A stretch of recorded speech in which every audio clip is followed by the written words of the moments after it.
Brad Sweet announces that he is retiring from full time racing to focus on his family and the business side of racing in an emotional announcement during Sunday's High Limit Awards banquet. We discuss what this means for High Limit moving forward on today's edition of the Sprint Car Unlimited 90 at 9. Before we get into the next chapter for Sweet, let's focus on his storied career. It includes 92 World of Outlaws wins, 2 King's Royal Crowns, and a Knoxville Nationals championship.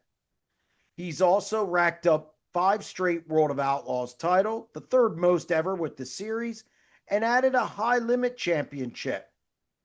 But talking to Sweet, it seems he's more focused on what he can accomplish outside the cockpit with high limit and other facets of sprint car racing moving forward. He truly does have a passion for this sport and believes in his heart and all the way to his bones that it can grow. That's what he's going to be concentrating on as his driving career winds down. I don't expect Sweet to be wearing a headset at every series race, but I do expect him to shift that 100% effort that he had in the cockpit over to making high limit, Silver Dollar Speedway, NARC, and anything else he gets involved in even better. When Sweet was driving full time for Casey Kane Racing, his role at High Limit was that of a CEO. He worked on things behind the scenes during the week, scheduling, and other subtle nuances. Now he's going to be more involved than ever in business dealings, and I expect things to get ramped up a bit. I look for more deals to be made and High Limit to have more of an impact in the industry, say with rules, tires, things of that nature.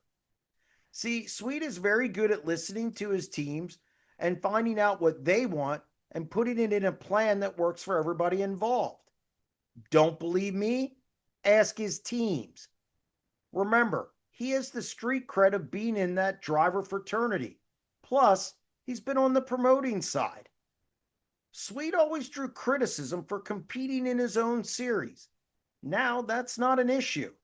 From now on, he's going to focus on the business of sprint car racing and making every aspect of High Limit better. In his words, I want to make it better for the next generation of racers.